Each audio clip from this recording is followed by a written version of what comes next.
Hello students. तो हमारे जैसे कि 6 चैप्टर के सम चल रहे हैं ट्राइंगल के, उसी में ये 10th एंड 16th सम। ठीक है, करते हैं स्टार्ट। तो 10th सम क्या है? C D G H are the respectively the bisector of angle A C B and E H G F such that D and H are lie on the AB and FE of triangle ABC and EFG। यानी कि यहाँ पे दो triangle है, ठीक है। एक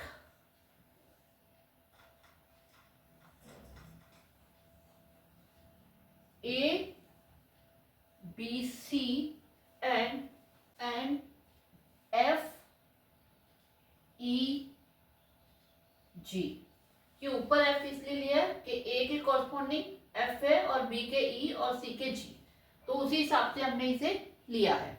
okay, तो अब हमें जब ये दो ट्राइंगल हमें सिमिलर दे रखे हैं तो क्या हो जाएगा? अगर ये दोनों ट्राइंगल सिमिलर है तो देयरफॉर क्या हो जाएगा? इसके जो कॉरस्पॉन्डिंग एंगल है वो इक्वल हो जाएंगे। सबसे पहले तो एंगल ए जो है वो इक्वल है एंगल एफ के, एंगल बी जो है वो इक्वल है एंगल ई के, एंड एंगल सी जो है वो इक्वल है एंगल जी के। ठीक है, ये तो कॉरस्पॉन्डिंग हो गया। और एक तीनों इसके साइड की रेशियो इक्वल हो जाएगी, यानी कि ए बी, अब साइड्स वैसे लेनी है, A B F E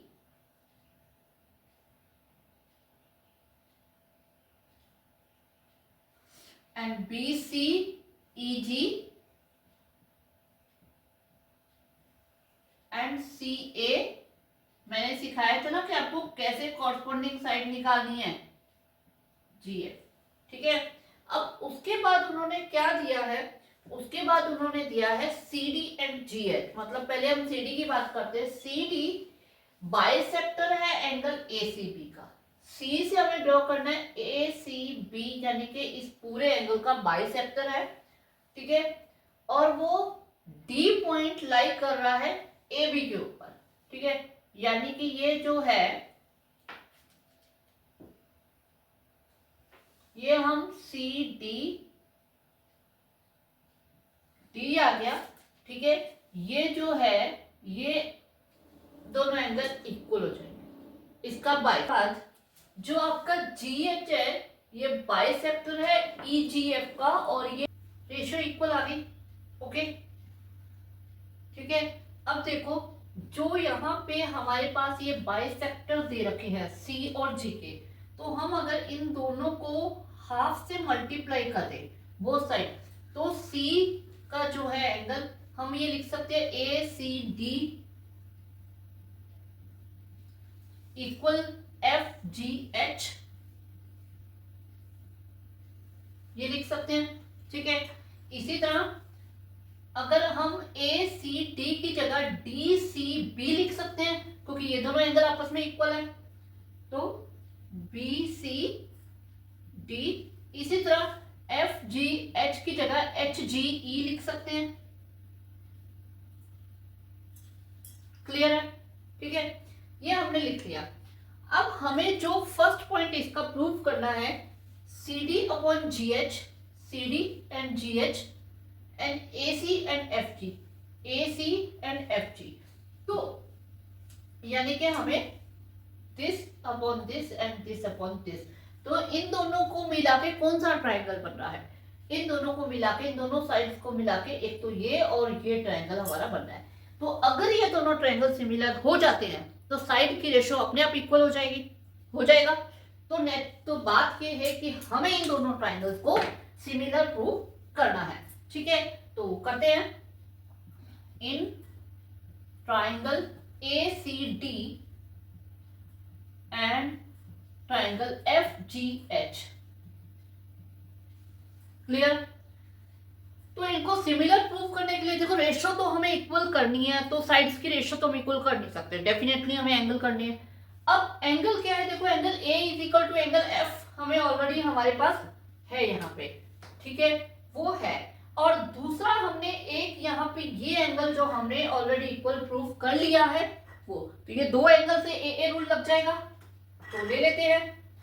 angle A equal to angle F, ठीक है, and angle A C D equal to angle F G H, ये हमें गिवन है, ये हमने प्रूव किया है, ठीक है। Then by A rule triangle A C D जो है वो सिमिलर हो गया ट्राइंगल एफ जी एच की, ठीक है।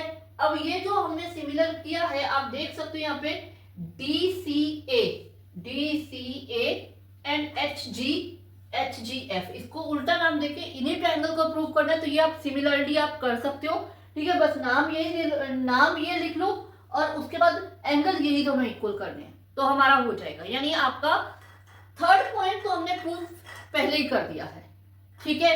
तो थर्ड से अब फर्स्ट कैसे करना है, मतलब साइड की रेशियो देयरफॉर क्या हो जाएगा, C D upon G H is equal to A C upon F G, इसी से हो जाएगा क्योंकि दोनों ट्रायंगल सिमिलर है तो उनकी साइड की रेशियो इक्वल होगी। तीसरी साइड कौन सी रहेगी हमारी, ये है A D upon F H, ठीक है। तो ये हमें प्रूव करना था, तो ये हमारा हो गया फर्स्ट और थर्ड पॉइंट एक तरह से हो गया, मतलब थर्ड पॉइंट में जाके आपको दोबारा बस नेम लिखना है और यही दोनों चीजें लिख के आपको प्रूव करना है। अब बात आती है सेकंड हम देख ले पहले हम कौन सा ट्राइंगल है, डीसीबी यानी कि ये वाला ट्रायंगल एचजीई यानी कि ये वाला ट्रायंगल। तो इन दोनों ट्रायंगल्स को हमें सिमिलर प्रूव करना है। देखो इन दोनों ट्रायंगल्स को सिमिलर प्रूव करने के लिए सेम है हमारे पास, एक तो एंगल बी जो है एंगल बी एंगल ई के इक्वल यहां हमारे पास पड़ा है, ठीक है। दूसरा ये वाला एंगल इसके इक्वल, ये भी हमने यहाँ पे किया है तो हो जाएगा। तो यहां हम क्या है इन ट्राइंगल लिख लेते हैं, यहां प्रूव कर देते हैं इन triangle D C A and triangle H G F. तो क्या हो जाएगा इसमें, एक तो angle B is equal to angle E, ये हमें गिवन है, and angle B C D is equal to angle H G E, ये हमने प्रूव किया है by A rule triangle D C A similar triangle H D F. तो ये हमारा इस तरह से प्रूव हो गया, बिल्कुल टफ नहीं था, बस हमें यहां तक हमें इन एंगल्स को इक्वल करना था, उसके बाद तो सिंपल एंगल उठाने हैं और लेने हैं और सिमिलर हो गया। क्लियर, इजी था। चले आगे। तो इसके आगे जो हमें करना है, हम कर रहे हैं 16th क्वेश्चन, ठीक है। अब 16th क्वेश्चन में क्या है, if AD and PM are median of a triangle ABC and PQR, यानी कि हमारे पास यहाँ पे दो ट्राइंगल हैं ABC and PQR, इन दोनों के मीडियन है AD, डेफिनेटली ये इसके इक्वल होगा, और PM यानी कि ये साइड इसके इक्वल होगी। Where ABC and PQR are the similar, ये हमें दोनों ट्रायंगल सिमिलर दे रखे हैं और हमें ये चीज प्रूव करनी है। अब इसमें क्या है, AB upon PQ and AD upon PM। अब आप देख सकते हो कि अगर हमें ये दोनों साइड और इन दोनों साइड की रेशियो इक्वल करनी है तो डेफिनेटली ये वाला ट्रायंगल इस ट्रायंगल के सिमिलर करना है, ये हमें करना है, ठीक है। तो हम बड़े इजीली इसको कर लेते हैं। ये जो पार्ट है इस पार्ट को हम इधर कर देते हैं। इसमें हम क्या करते हैं, देखो आपको पता है ट्रायंगल एबीसी और पीक्यूआर अगर सिमिलर हैं, अगर ये सिमिलर हैं तो एंगल ए जो है एंगल पी के इक्वल होगा, एंगल बी जो है वो एंगल क्यू के इक्वल होगा, एंड एंगल सी जो है वो एंगल आर के इक्वल होगा। ये तो हमें पता है, कोरस्पोंडिंग एंगल इक्वल हो जाएंगे, ओके।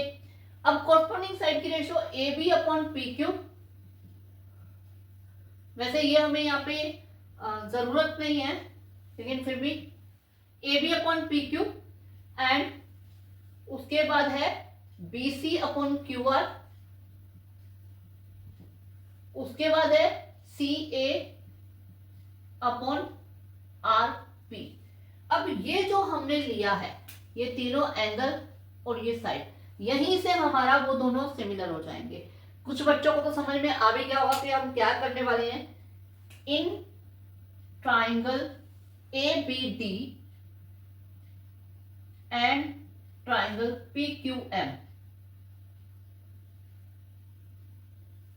ठीक है, इन दोनों ट्राइंगल में देखो, सबसे पहले तो एंगल B एंगल Q के इक्वल हमारे पास यहां पड़ा है, उठा लेते हैं।